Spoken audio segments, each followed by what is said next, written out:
പിന്നെ ഇനി ഓരോന്നിനും ഓരോ അടയാളങ്ങളാണ്, എല്ലാത്തിനും ഒന്നല്ല. മൊത്തത്തിൽ ഇങ്ങനെ പറയുമ്പോൾ നമുക്ക് ഇങ്ങനെ വേണമെങ്കിൽ എണ്ണി പറയാം. തടി മെല്ലിച്ചു വരിക, അതൊരടയാളമാണ്. തടി ഇങ്ങനെ ശേഷിച്ച് മെല്ലിച്ചു വരിക. ഉറക്കം കുറഞ്ഞു വരിക, അതൊരടയാളമാണ്.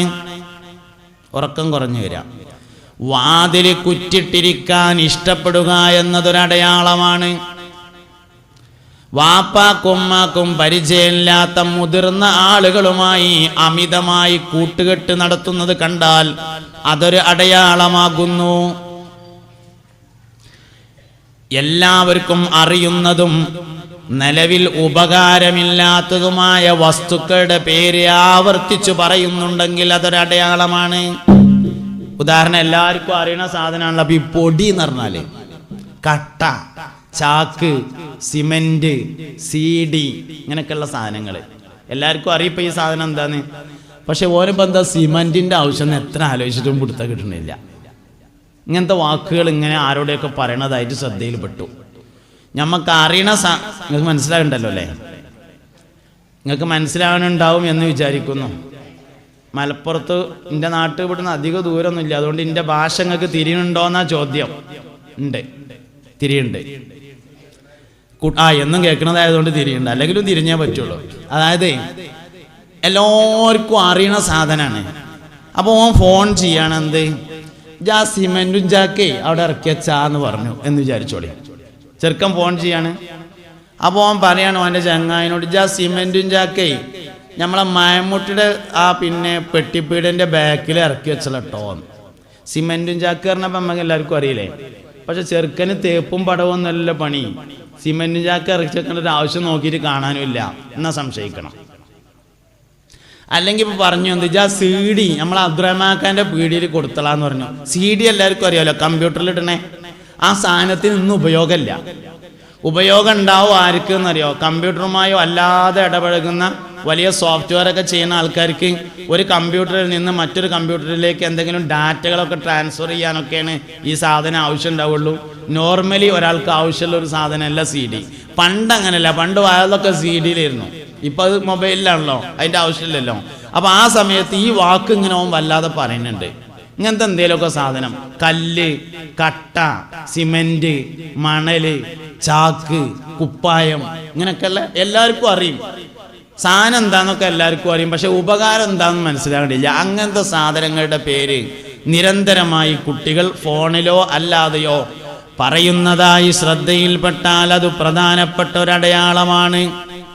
20 രൂപ, 30 രൂപ, 50 രൂപ പോലത്തെ ചെറിയ ചെറിയ കളവുകൾ വീട്ടിൽ നടക്കുന്നുണ്ടെങ്കിൽ അതൊരടയാളമാണ്. 20 റുപ്യ കാണാനില്ലാതായി, 10 റുപ്യ കാണാനില്ലാതായി, 30 റുപ്യ കാണാനില്ലാതായി. 10 റുപ്യ കാണാനില്ലാതായാലും നമ്മൾ ആരെങ്കിലും അനൗൺസ് ചെയ്യോ? ഒരു 10 രൂപ നഷ്ടപ്പെട്ടിട്ടുണ്ട്, കണ്ടു കിട്ടുന്നവർ അടുത്ത പോലീസ് സ്റ്റേഷനിൽ ഏൽപ്പിക്കേണ്ടതാകുന്ന അനൗൺസ്മെന്റ് ഒന്നും ഉണ്ടാവില്ല. അങ്ങനത്തെ ചെറിയ ചെറിയ സാധനങ്ങൾ കാണാതാവുക, ചെറിയ പൈസ കളവ് പോവുക. വീട്ടിൽ വെച്ചോടുത്ത് കാണാനില്ല, ഞാൻ ഇവിടെ തന്നെ അല്ലേ വെച്ചതെന്ന് ഓർമ്മയില്ല, അങ്ങനത്തെ ഒരു സംശയം തോന്നുക, അതൊരടയാളമാണ്. ജീവിതത്തിൽ ഏറ്റവും ഇഷ്ടപ്പെടുന്ന വസ്തുക്കൾ വിൽപ്പന നടത്താൻ വേണ്ടി ശ്രമിക്കുക. മൊബൈല്, ലാപ്ടോപ്പ്, സൈക്കിള്, ഇങ്ങനെയൊക്കെയുള്ള സാധനം ജീവിതത്തിൽ വളരെ താല്പര്യത്തോടുകൂടെ ഒരാൾ വാങ്ങുകയും സൂക്ഷിക്കുകയും ചെയ്യുന്ന വസ്തുക്കൾ വിൽപ്പന നടത്താൻ വേണ്ടി ഒരാൾ ശ്രമിക്കുന്നുണ്ടെങ്കിൽ അതൊരു അടയാളമാകുന്നു. കിടന്നുറങ്ങുന്ന റൂമിൽ നിന്ന് ചന്ദനത്തിരി കത്തിച്ചതിൻ്റെ വാസന വരുന്നത് പോലെ തോന്നിയാൽ ഒരടയാളമാണ്. മകൻ താമസിക്കുന്ന റൂമിൽ ചെറിയ ബോക്സുകൾ, എന്താ ബോക്സ് എന്ന് അറിയാത്ത ചെറിയ ചെറിയ പെട്ടി കണ്ടാൽ അതൊരു അടയാളമാകുന്നു. പ്ലസ്, ഇൻറ്റു പോലത്തെ അടയാളങ്ങളിട്ട വസ്തുക്കൾ കണ്ടാൽ അതൊരു ലക്ഷണമാകുന്നു. എന്തൊരു സാധനം കണ്ടു, ഒരു ബോർഡ് പോലത്തെ ഒരു സാധനം, എന്തൊരു സാധനം, അല്ലെങ്കിൽ ഒരു പൊട്ടി പോലത്തെ ഒരു സാധനം, അതിന്മേ പ്ലസ് അടയാളമിട്ടിട്ടുണ്ട്, അല്ലെങ്കിൽ ഇൻറ്റു അതായത് എക്സ് പോലെ അടയാളമിട്ടിട്ടുണ്ട്. ഇങ്ങനത്തെ അടയാളങ്ങളൊക്കെ ഉള്ള സാധനങ്ങൾ കണ്ടാൽ അതൊരു ലക്ഷണമാണ്. നമ്മൾ വിചാരിച്ച മാതിരി ലഹരി പദാർത്ഥം എന്ന് പറഞ്ഞാൽ കാണാൻ മാത്രമൊന്നുമില്ല. ഇപ്പോൾ A4 ഷീറ്റിൻ്റെ മോഡലൊക്കെ ഉണ്ട്. നോട്ടീസത്തിൽ വെച്ചാൽ ഒരു കടലാസ് അധികം ഉണ്ട് എന്ന് മാത്രമേ തോന്നുള്ളൂ. അതിന്മേൽ കഷ്ണം കീറിങ്ങാണ്ട് തൊള്ളേക്ക് ഇടുക, ഇതൊക്കെയാണ് പരിപാടി. അതുകൊണ്ട് നമ്മൾ വിചാരിക്കും പോലല്ല. അതുകൊണ്ട് നല്ലോണം സൂക്ഷിക്കണം, നല്ലോണം സൂക്ഷിക്കണം. രാവിലെ റൂം അടിച്ചു വാരുന്ന സമയത്ത് പേപ്പർ കത്തിച്ചതിൻ്റെ അടയാളങ്ങൾ കാണുന്നുണ്ടെങ്കിൽ ലഹരി ഉപയോഗിക്കുന്നു എന്നതിൻ്റെ ലക്ഷണമാകുന്നു. ഒഴിഞ്ഞിങ്ങനെ ഇരുന്നിട്ട് ദൂരേക്ക് നോക്കി അന്തം വിട്ടിരിക്കുന്നത് കണ്ടാൽ ലഹരി ഉപയോഗത്തിൻ്റെ അടയാളമാണ്. അടുത്ത കുടുംബക്കാരോട് വലിയ തോതിൽ ദേഷ്യപ്പെടുന്നത് കണ്ടാൽ ലഹരിയുടെ അടയാളമാണ്. അകന്ന കുടുംബത്തോട് അമിതമായ താല്പര്യം കാണിക്കുന്നത് കണ്ടാൽ ലഹരിയുടെ ഉപയോഗമാണ്. ഇളയമാൻ്റെ മകളെ കെട്ടിച്ചോടത്ത് ഇടക്കിടക്ക് പോകുന്നെ. അകന്ന കുടുംബത്തോട് അമിതമായ താല്പര്യം കാണിക്കുന്നത് കണ്ടാൽ ലഹരിയുടെ ഉപയോഗത്തിൻ്റെ ലക്ഷണമാണ്. കണ്ണിൻ്റെ ചുറ്റുഭാഗത്തും കറുത്ത കളറ് പ്രത്യക്ഷപ്പെട്ടു വരുന്നത് ലഹരിയുടെ ഉപയോഗമാണ്. തടി മെല്ലിച്ച് മെല്ലിച്ച് വരുന്നുണ്ടെങ്കിൽ ലഹരിയുടെ ഉപയോഗമാണ്. കുളിക്കാനും വസ്ത്രം മാറാനും താല്പര്യം കുറഞ്ഞു വരുന്നുണ്ടെങ്കിൽ ലഹരിയുടെ ഉപയോഗമാണ്. രാത്രി ഉറക്കം വളരെയധികം കുറഞ്ഞു വരുന്നുണ്ടെങ്കിൽ ലഹരിയുടെ ഉപയോഗമാണ്. സാധാരണയിൽ നിന്ന് വ്യത്യസ്തമായി ശരീരത്തിന് കൂടുതൽ ശക്തി കാണിക്കുന്നുണ്ടെങ്കിൽ അത് ലഹരിയുടെ ഉപയോഗത്തിൻ്റെ ലക്ഷണമാകുന്നു. അങ്ങനെ നീണ്ടുപോകും ലക്ഷണങ്ങൾ. എന്താ കാട്ടുക? 3 ലക്ഷണങ്ങൾ ഞാനിപ്പോൾ ഈ പറഞ്ഞ് നിങ്ങൾ കേട്ടതിൽ നിന്ന് 3 ലക്ഷണങ്ങൾ ഉണ്ട് എന്ന് തോന്നിയാൽ ഇതിലൊരു ഒന്നാണെങ്കിൽ വിട്ടാളി, 1 ലക്ഷണമൊക്കെ ആണെങ്കിൽ വിട്ടാളി. കണ്ണിന് ചെറിയൊരു ചോപ്പ് കാണാണ്ട് എന്ന് പറയാൻ നിൽക്കണ്ട. അതേസമയത്ത് 3 അടയാളമുണ്ടെങ്കിൽ കൂടുതൽ ശ്രദ്ധിക്കുക. കൂടുതൽ ശ്രദ്ധിച്ചിട്ട് ലഹരിയുടെ ഉപയോഗമുണ്ടെന്ന് മനസ്സിലായാൽ എന്താ വേണ്ടത്? മറച്ചു വെക്കല്ല വേണ്ടത് കേട്ടോ. പെട്ടതിനെയാണ് പിന്നെ നമ്മൾ ഒളിച്ചു വെച്ചിട്ട് കാര്യമൊന്നുമില്ല. അത് വലുതാകുകയും ചെയ്യുള്ളൂ. അത് വലുതായിട്ട് പിന്നെ എല്ലാവരും അറിയണ കോലത്തിലേക്കാണ് പുറത്ത് ചാടുക. അതിൻ്റെ മുമ്പ് എന്ത് ചെയ്യണം എന്നറിയാം നിങ്ങൾ? ശാസ്ത്രീയമായ ചികിത്സ കൊടുക്കണം. എന്താ ശാസ്ത്രീയമായ ചികിത്സ എന്ന് പറഞ്ഞാൽ? ഡോക്ടറെ കാണിക്കണം. ആരാണ് ലഹരിക്കടിമപ്പെട്ട ആളെ ചികിത്സിക്കുന്ന ഡോക്ടർ? എന്താണ് അവിടേക്ക് പറയുന്ന പേര്? ഡി അഡിക്ഷൻ സെന്റർ എന്നാണ്. മദ്യം മയക്കിന് മരുന്നിന് അടിമപ്പെട്ടവരെ ചികിത്സിക്കുന്ന സ്ഥലത്തിന് പറയുന്ന പേര് ഡി അഡിക്ഷൻ സെന്റർ എന്നാണ്. SKSFന്റെ ഡി അഡിക്ഷൻ സെന്റർ കുറ്റിപ്പുറത്തുണ്ട്. വെൽനസ് എന്നാണ് അതിൻ്റെ പേര്. യൂട്യൂബിൽ ഗൂഗിളിൽ സെർച്ച് ചെയ്താൽ കിട്ടും. വെൽനസ് എന്ന് സെർച്ച് ചെയ്താൽ കിട്ടും. SKSFന്റെ ഡി അഡിക്ഷൻ സെന്റർ കുറ്റിപ്പുറത്ത് പാലത്തിൻ്റെ അടുത്തുണ്ട്. അല്ലെങ്കിൽ നമ്മളെ നാടിൻ്റെ അടുത്തൊക്കെ ഉണ്ടാവും. മൊബൈൽ എടുത്തിട്ട് അതിൽ ഗൂഗിൾ ഓൺ ആക്കിയിട്ട് അതിൽ de addiction centre near me എന്ന് ടൈപ്പ് ചെയ്തിട്ട് സെർച്ച് ബട്ടൺ കൊടുത്താൽ നമ്മളെ തൊട്ടടുത്തുള്ള ഡി അഡിക്ഷൻ സെന്ററിൻ്റെ പേരും ഫോൺ നമ്പറും അങ്ങോട്ട് എത്തിച്ചേരാനുള്ള ലൊക്കേഷൻ മാപ്പും കാണും. ഒരു മടിയില്ലാതെ മോനെ വിളിച്ചിട്ട് കൊണ്ടുപോവുക. കൗൺസിലിംഗ് കൊണ്ട് മാത്രം മതിയെങ്കിൽ മരുന്ന് കൊടുക്കാതെ കൗൺസിലിംഗ് കൊണ്ട് മാത്രം മാറ്റുക. കൗൺസിലിംഗ് കൊണ്ട് മാത്രം മതിയാകുന്ന രൂപത്തിലല്ല എങ്കിൽ മരുന്നും ഒപ്പം കൗൺസിലിംഗും കൊടുത്ത് മാറ്റിയെടുത്തതിന് ശേഷം എവിടെ നിന്നാണോ ഈ മുസീബത്ത് കൂടിയിട്ടുള്ളത് ആ സ്ഥലത്തേക്ക് പിന്നെ പറഞ്ഞേക്കാതിരിക്കണം. മനസ്സിലായില്ലല്ലോ? ഇല്ല, അന്തം വിട്ടിരിക്കുകയാണ്. മനസ്സിലായിട്ടില്ല? മനസ്സിലായി. ശൈത്താനിയായ പ്രവർത്തനമാണെന്ന് ഞാൻ പറഞ്ഞു. അതുകൊണ്ട് തന്നെ അതാ തുടങ്ങിയോടത്തേക്ക് പിന്നെയും വിട്ടാൽ രണ്ടാമട്ടം തുടങ്ങും. ശൈത്താനിയായ പ്രവർത്തനത്തിന്റെ ഒരു പ്രത്യേകത രണ്ടാമത് വേഗവും വരും എന്നതാണ്. അതുകൊണ്ട് ഏത് സൂപ്പർ മാർക്കറ്റിൽ നിന്നാണോ തുടങ്ങിയത് അങ്ങോട്ട് പിന്നെ പറഞ്ഞേക്കരുത്.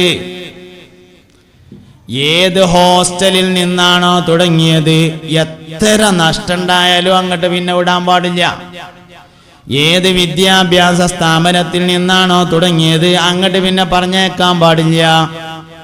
ഏത് ഖത്തർ നിന്നാണോ തുടങ്ങിയത് ആ ഖത്തർക്ക് പിന്നെ പറഞ്ഞേക്കാൻ പാടില്ല. അതിന് എന്ത് നഷ്ടം ഉണ്ടായാലും ശരി, പറഞ്ഞേച്ചാൽ അത് ശൈത്താനിയായ പ്രവർത്തനമാണ്. രണ്ടാമതും കൂടും. മരുന്നെടുത്തിട്ടൊന്നും കാര്യമില്ല. എത്രയേ പോനെ ചികിത്സിക്കണമെന്നൊന്നും പറഞ്ഞിട്ടൊരു കാര്യമില്ല. മാറിയാ പിന്നെ ആ സാഹചര്യത്തിലേക്ക് വിടാൻ പാടില്ല. കുട്ടികളെ ആരാ വർത്താനം പറയണ്ട? ആൺകുട്ടികൾ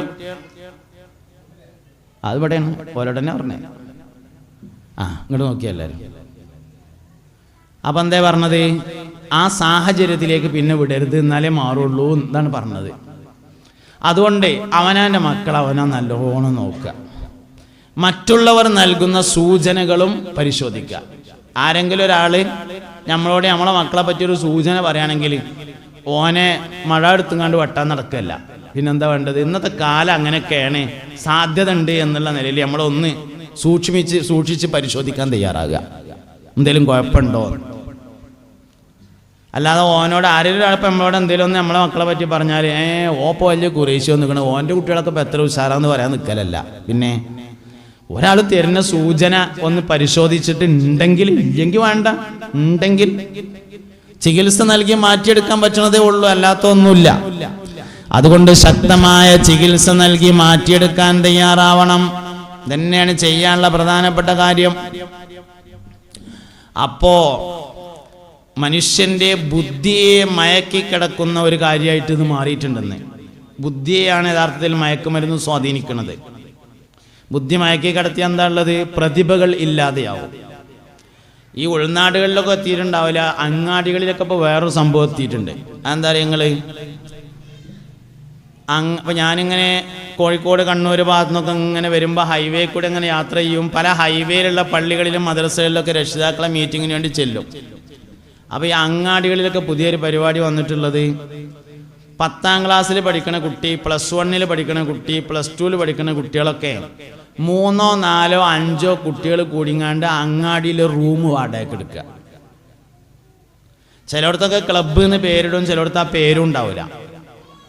നല്ല നിലയിൽ പ്രവർത്തിക്കുന്ന ജനോപകാരപ്രദമായ കാര്യങ്ങൾ ചെയ്യുന്ന ക്ലബ്ബുകളെ കുറിച്ച് ആക്ഷേപമല്ല കേട്ടോ ഞാനീ പറയണത്. ക്ലബ്ബ് എന്ന് പേരിട്ടോണ്ടൊരു സംഗതി മോശമാവൊന്നുമില്ല. ഇപ്പം ഇങ്ങനെ പോരുന്ന സമയത്ത് അവിടെ കണ്ടു ബേബീസ് ക്ലബ്ബ് എന്ന് പറഞ്ഞാൽ കുട്ടികളെ തുണിങ്ങുപ്പായും കിട്ടുന്ന സ്ഥലം എന്നാണ്. അപ്പോൾ ക്ലബ്ബ് എന്ന് പേരായതുകൊണ്ട് സംഗതി മോശമാവുമൊന്നുമില്ല. ഞാൻ പേരിട്ടില്ല എന്ന് എഴുതിയിട്ട് നന്നാവില്ല. അങ്ങാടികളിലൊക്കെ ഇപ്പോൾ കാണുന്ന വലിയൊരു പ്രവണതയാണ് 5ഉം 10ഉം കുട്ടികൾ കൂടിങ്ങാണ്ട് ഒരു റൂം വാടകയ്ക്ക് എടുക്കുക. എന്നിട്ട് പെരേക്ക് മുളയില്ല, ഈ റൂമിൽ ഇങ്ങനെ ഇരിക്കുക. +1 ഇങ്ങനെയാണ്ട് പോയി, പക്ഷെ പരീക്ഷ എഴുതൂല. +2ക്ക് തീരെ പോവില്ല, പഠനം നിർത്തി.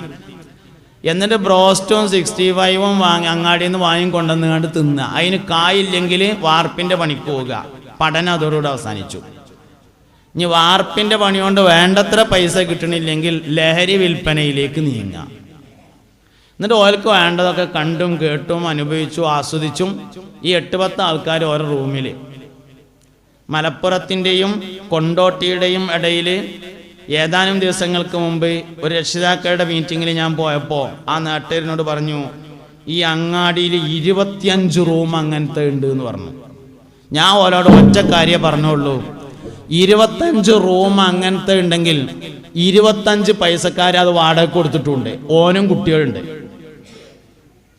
25 റൂം അങ്ങനെ ഉണ്ടെങ്കിലേ അങ്ങാടിയിൽ ബിൽഡിങ്ങിലെ 25 മുതലാളിമാർ ആ കുട്ടികൾക്ക് വാടക കൊടുത്തിട്ടുണ്ടല്ലോ. ആ വാടക വാങ്ങിങ്ങാണ്ടേ അവനാന്റെ കുട്ടിക്ക് തിന്നാൻ കൊടുത്തിട്ട് ഓല് സ്വാലിഹാകണം, മരിച്ചോടത്ത് ഓതണം, കബറിങ്ങക്ക് വരണം എന്ന് പറഞ്ഞങ്ങാണ്ട് പള്ളിക്കൊക്കെ 1100 റുപ്യ കൊല്ലത്ത് കൊടുത്തിട്ട് ഒരു കാര്യമില്ല. വരുമാനം പറ്റുമോ നോക്കണ്ടേ എങ്ങനത്തെ വരുമാനമാണ് എന്ന്. അപ്പൊ അങ്ങാടിയിൽ വാടകയ്ക്ക് റൂമുണ്ട് എന്ന് പറയുമ്പോൾ കുട്ടികളെടുത്തു എന്നുള്ളത് ശരിയാണ്, കൊടുത്ത ആളും കൂടി ഉണ്ടല്ലോ, കൊടുത്ത ആളുണ്ടല്ലോ. ആ കൊടുത്ത പൈസ കൊണ്ട് ഓന്റെ കുട്ടികളെ നോക്കിയിട്ടുണ്ടല്ലോ, അതെടുക്കുക എത്തുക. സമൂഹം ഇന്ന് കേടുവരുന്നതിൻ്റെ മർമ്മപ്രധാനമായ കാരണം വരുമാനം കേടുന്നതാണ്, വേറൊന്നുമല്ല. പറയാതിരുന്നിട്ട് എന്താ കാര്യം? പൈസക്കൊരു കുഴപ്പമില്ല കേട്ടോ, പണത്തിന് ഞാൻ അതിലല്ല. എല്ലാവരും നല്ലോണം പൈസ ഉണ്ടാക്കണം എന്നുള്ള അഭിപ്രായക്കാരനാണ് ഞാൻ. എല്ലാവരും നല്ല പൈസ ഉണ്ടാക്കണം, പൈസക്കല്ല ശരിക്കും കുഴപ്പം.